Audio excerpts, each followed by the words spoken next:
बहुत समय पहले की बात है। कासगंज नामक एक सुंदर सा गांव हुआ करता था। उस गांव में एक लकड़हारा रहता था जिसका नाम रामू था। रामू बहुत ही ईमानदार और मेहनती था। वह हमेशा अपने काम से खुश रहता था। उसके पास ज्यादा पैसे नहीं थे, लेकिन वह अपनी जिंदगी से संतुष्ट था। रामू के परिवार में उसकी पत्नी और उसके 2 बच्चे थे। रामू सेठ लालचंद के यहाँ लकड़ी काटने का काम करता था और लकड़ी काटने के बदले में सेठ लालचंद रामू को पैसे देता था, जिससे रामू और उसके परिवार का जीवन व्यापन होता था। सुमन, मैं काम पर जा रहा हूँ। आज बहुत देर हो गया है, तो तुम बच्चों को स्कूल छोड़ आना। जी, स्कूल तो मैं छोड़ आऊंगी, लेकिन मोनू और चिंकी पिछले 2 दिन से कह रहे हैं कि उनके स्कूल की टीचर स्कूल की फीस मंगा रही है। हाँ, तो जाकर दे आओ ना स्कूल की फीस। अजी कहाँ से दूं? आप जो पगार लाते हैं उसमें मुश्किल से तो घर चल पाता है। अब उतनी सी तनख्वाह में मैं बच्चों की फीस का इंतजाम कैसे करूं? अजी मैं एक बात आपको साफ साफ कह देती हूँ, आप सेठ लालचंद जी से पगार बढ़ाने की बात कहिए। दिन पर दिन खर्च बढ़ता जा रहा है। बाजार में अगर सब्जी लेने निकलो तो सब्जियों के दाम आसमान छू रहे हैं, और बच्चों की पढ़ाई का खर्चा, घर का खर्चा अब इतनी कम तनख्वाह में कैसे गुजारा होगा? ठीक है, मैं आज ही सेठ जी से थोड़ा पगार बढ़ाने की बात करता हूँ। इतना कहकर रामू काम पर चला जाता है।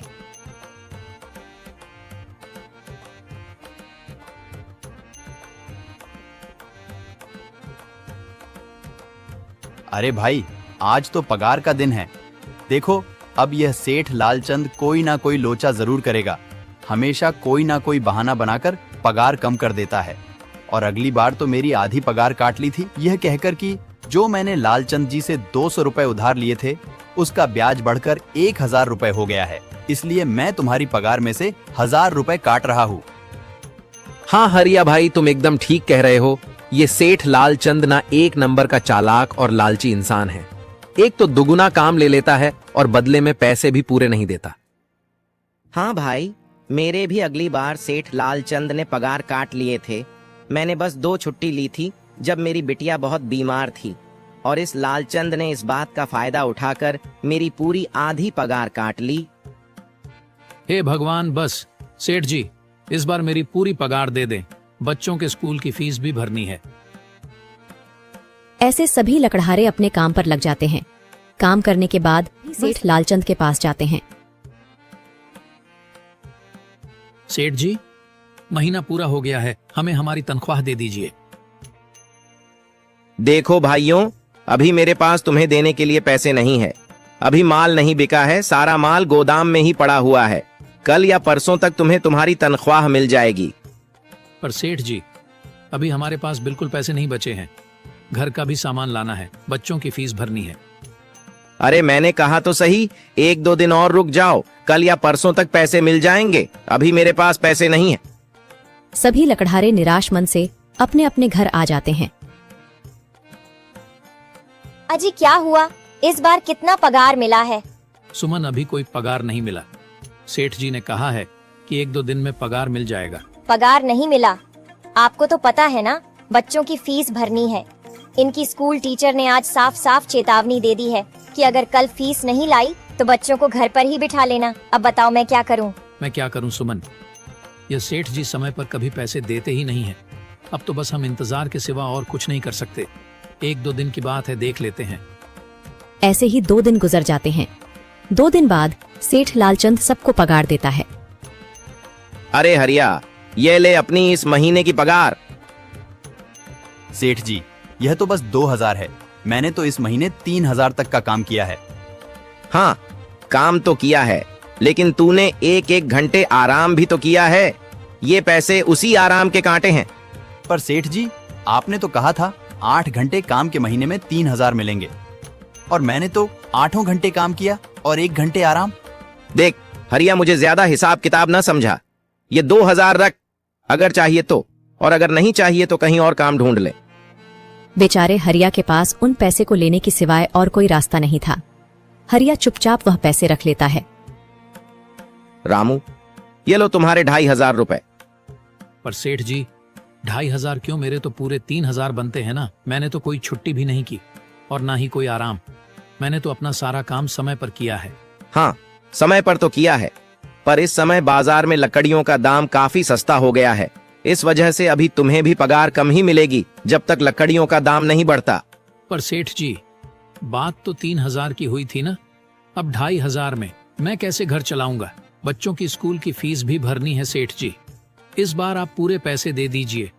2,500 ही मिलेंगे तुझे। यहाँ काम करना है तो कर, वरना कहीं और काम ढूंढ ले। बेचारे हरिया के पास उन पैसे को लेने के सिवाय और कोई रास्ता नहीं था।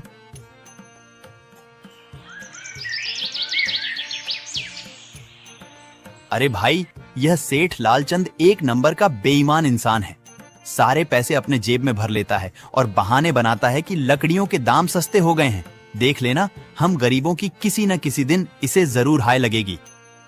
नहीं हरिया, ऐसे नहीं कहते। वह हमारे अन्नदाता है, आखिर उन्हीं के वजह से तो हमारा घर चल रहा है। अरे काहे का अन्नदाता? काम के पूरे पैसे तो देता नहीं है। पूरे महीने मेहनत करके भी क्या मिलते हैं? बस ये 2,000 रुपए, इसमें घर खर्च कैसे चलाएं? ऐसे तो हम कभी तरक्की नहीं कर पाएंगे। और हम कर भी क्या सकते हैं हरिया? हमें लकड़ी काटने की सिवा और कोई काम कहाँ आता है? और कोई काम खोलना भी चाहे तो उसके लिए हमारे पास इतने पैसे कहाँ हैं? अब जो भी हो, हमारा तो बस ये सेठ लालचंद ही सहारा है ना। कुछ देर बातें करने के बाद अपने घर की ओर निकल पड़ते हैं। जी आ गए आप। कितनी पगार मिला है? सुमन, इस बार सेठ जी ने बस 2,500 रुपए ही दिए हैं। बस 2,000? इतने में कैसे घर चलाएंगे? बच्चों की फीस में ही 1,000 रुपए निकल जाएंगे, फिर 1,500 में क्या क्या करेंगे? अब मैं क्या कहूँ सुमन, अब तुम्हें इसी में ही गुजारा करना होगा। तुम सबसे पहले बच्चों की फीस भर देना, इसके बाद बाकी का मैं देखता हूँ। अजी आप क्या देख लोगे? सेठ जी से पूरे पैसे तो मांगे नहीं गए आपसे? नहीं सुमन, मैंने सेठ जी से पैसों के लिए कहा था, पर सेठ जी ने साफ इनकार कर दिया और कहा, यह लेना है तो लो, वरना कहीं और काम ढूंढ सकते हो। मैं सोच रहा हूं कि लकड़ी काटने के बाद मैं कहीं और भी काम ढूंढ लूं। सेठ जी के यहां से काम करने के बाद मैं दूसरी जगह पर काम किया करूंगा, इससे कुछ ज्यादा आमदनी हो जाएगी। आज ही मैं सेठ जी के यहां पर काम करने के बाद और भी जगह काम ढूंढने जाऊंगा। इतना कहकर रामू काम पर निकल जाता है और जैसा कि रामू ने कहा था, वह लालचंद के यहाँ काम करने के बाद काम की तलाश में निकल जाता है। रामू पूरे गांव में काम ढूंढता है, दुकानों पर जाकर लोगों से काम मांगता है, मगर हर जगह रामू को केवल निराशा ही हाथ लगती है। अंत में थक हार कर रामू वापस जाने लगता है। तभी वह देखता है कि अचानक बहुत सारे भैंसों का झुंड उसकी तरफ दौड़े आ रहा है। यह देखकर रामू बहुत डर जाता है। वह इधर उधर देखता है तो उसे एक गुफा दिखती है और वह गुफा में जाकर छुप जाता है। जब भैंसों का झुंड वहां से निकल जाता है, तब रामू की जान में जान आती है। हे भगवान, आज तो बाल बाल बच गया मैं, वरना आज तो मैं इन भैंसों के पैरों तलों तो कुचला ही जाता। पर यह मैं कहाँ आ गया? रामू यह सब सोच ही रहा था कि तभी उसकी नजर गुफा में रखी एक टोकरी पर जाती है। रामू उस टोकरी के पास जाता है। ये कैसी गुफा है? ये कैसी टोकरी यहाँ पड़ी है? इसे मैं घर ले जाता हूँ, सामान रखने के काम आ जाएगी। रामू जैसे ही उस टोकरी को हाथ लगाता है, गुफा में से एक आवाज आती है, रुक जाओ, इसे छूने की कोशिश मत करो। यह आवाज सुनकर रामू एकदम पीछे हट जाता है। तभी गुफा में एक जिन्न प्रकट हो जाता है और वह रामू से कहता है, कौन हो तुम और मेरी गुफा में क्या कर रहे हो? मुझे माफ करना, आप जो भी हो। कुछ भैंसों का झुंड मेरे पीछे पड़ गया था और उनसे बचने के लिए मैं इस गुफा में आकर छिप गया और फिर मेरी नजर इस टोकरी पर गई। माफ कीजिए, मुझे लगा यहाँ कोई नहीं है तो यह टोकरी किसी की नहीं होगी, इसलिए मैंने इसे छुआ। रामू, तुम्हें डरने की जरूरत नहीं है। मैं तुम्हारे बारे में सब जानता हूँ। मेरी नजर एक बार भी जिस पर पड़ जाती है, मैं उसका इतिहास अपनी खुली आंखों से देख सकता हूँ।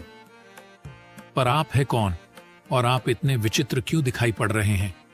आप अपना परिचय दीजिए, कौन है आप? मैं एक जिन हूँ और मैं कई सालों से इस गुफा की रक्षा कर रहा हूँ। यह गुफा मेरे पूर्वजों की है। इस गुफा में केवल वही इंसान घुस सकता है जिसका मन बिल्कुल पवित्र हो। अगर तुम अपवित्र होते तो तुम इस गुफा में कभी नहीं घुस पाते। तुम एक सच्चे इंसान हो, इसलिए तुम इस गुफा में घुस पाए और इस टोकरी को छू पाए। अब तुमने इस टोकरी को छुआ है तो यह टोकरी तुम्हारी हुई। नहीं, मुझे ये टोकरी नहीं चाहिए, मैं तो बस देख रहा था। डरो मत रामू, तुम ये टोकरी ले जाओ। ये कोई साधारण टोकरी नहीं है, बल्कि यह जादुई टोकरी है। जादुई टोकरी? क्या यह वही जादुई टोकरी है जिसके बारे में हमारी दादी कहानी सुनाई करती थी कि किसी गांव में एक जादुई टोकरी हुआ करती थी और वह सबकी इच्छाएं पूरी करती थी?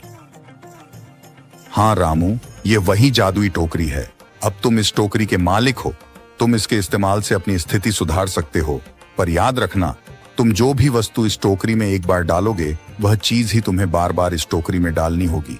इसके अलावा तुम और दूसरी कोई चीज इस टोकरी में नहीं डाल सकते। अगर तुमने ऐसा किया तो इसका परिणाम तुम्हें ही भुगतना होगा। मेरी इस बात को हमेशा ध्यान में रखना और सोच समझकर बिना लालच किए इस टोकरी में वह ही सामान रखना जिसकी तुम्हें जरूरत हो। रामू टोकरी को लेकर घर आ जाता है। सुमन, ये देखो, ये मैं क्या लेकर आया हूँ।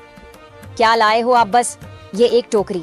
सबसे पहले यह बताइए, आप तो काम की तलाश में गए थे ना, तो कोई दूसरा काम मिला कि नहीं? नहीं। अरे सुमन, मेरी पूरी बात तो सुनो। ये कोई ऐसी वैसी टोकरी नहीं है, बल्कि ये एक जादुई टोकरी है। रामू सुमन को वह सारी घटना के बारे में बताता है जो उसके साथ हुई। अच्छा, तो आपका कहने का मतलब है कि इस टोकरी में हमें कोई ऐसी चीज डालनी होगी जिसकी हमें सबसे ज्यादा जरूरत हो। हाँ सुमन, हमें सोच समझकर ही इसमें कोई चीज डालनी होगी। रामू थोड़ी देर सोचता है, फिर उसका ध्यान उन लकड़ियों पर जाता है जो एक बार उसने सुमन को रखने को दी थी। सुमन, तुम्हें याद है, एक बार मैं जंगलों में लकड़ियां काटने गया था तो मुझे एक चंदन की लकड़ी मिली थी और वह मैंने तुम्हें लाकर दे दी थी। हाँ, दी तो थी। तो तुम उस लकड़ी को ले आओ। हम उस चंदन की लकड़ी को ही इसमें डालेंगे और उस लकड़ी से अपना एक व्यापार शुरू करेंगे। सुमन चंदन की लकड़ी को ले आती है और उसे टोकरी में डाल देती है। वह जैसे ही चंदन की लकड़ी उस टोकरी में डालते हैं, उसमें कई सारी लकड़ियां आ जाती हैं। अरे वह, यह तो चमत्कार ही हो गया। ये देखिए, कितनी सारी चंदन की लकड़ियां हो गई। अगर आप इसको बेचेंगे तो इससे काफी अच्छे पैसे मिलेंगे। हाँ राधा, मैं कल सुबह बाजार जाकर इनको बेच आऊंगा और जो पैसे मिलेंगे उससे हम अपने मोनू और चिंकी के स्कूल की फीस भर देंगे और बाकी बचे पैसों को संभाल कर रख लेंगे। अगले दिन रामू लालचंद सेठ के यहाँ काम पर न जाकर चंदन की लकड़ियों को बेचने के लिए बाजार की ओर निकल पड़ता है। वहाँ पर रामू चंदन की लकड़ियों को बहुत ही कम दामों में बेचा, जिसकी वजह से आम लोगों के साथ साथ बड़े व्यापारियों ने भी रामू से चंदन की लकड़ियां खरीदी। लकड़ियों को बेचकर रामू को काफी अच्छे पैसे मिले। पैसों को लेकर चंदन घर आ जाता है। ये देखो सुमन, उन लकड़ियों को बेचकर मुझे कितने सारे पैसे मिले हैं। ये लो कुछ पैसे, इससे तुम कल मोनू और चिंकी के स्कूल की फीस भर देना। अच्छा, तो मैं काम पर जाता हूँ। अजी, आपके पास तो अब यह जादुई टोकरी है, तो अब आपको उस सेठ लालचंद के यहाँ काम करने की क्या जरूरत है? हाँ सुमन, मैं सेठ लालचंद जी के यहाँ काम पर नहीं जा रहा, बल्कि मैं तो वहाँ पर जो काम कर रहे बाकी के लकड़हारे हैं उन्हें ये खुशी की खबर देने जा रहा हूँ, क्योंकि सेठ लालचंद जी से मेरे साथ साथ वह लकड़हारे भी बहुत परेशान थे। इसलिए अगर मेरा भला हो रहा है तो क्यों ना मैं उन सभी का भला करूं। वह सभी बहुत ईमानदार लकड़हारे हैं, वह सभी बहुत मेहनत से काम करते हैं, मगर लालचंद ने कभी भी उनको उनकी मेहनत के सही पैसे नहीं दिए। इसलिए मैंने सोचा है क्यों ना मैं उनको अपने इस काम में शामिल कर लूं। हाँ जी, बात तो आपकी बिल्कुल सही है। अगर आप सभी लोग एक साथ मिलकर काम करेंगे तो हम सब बहुत जल्द ही तरक्की हासिल कर लेंगे।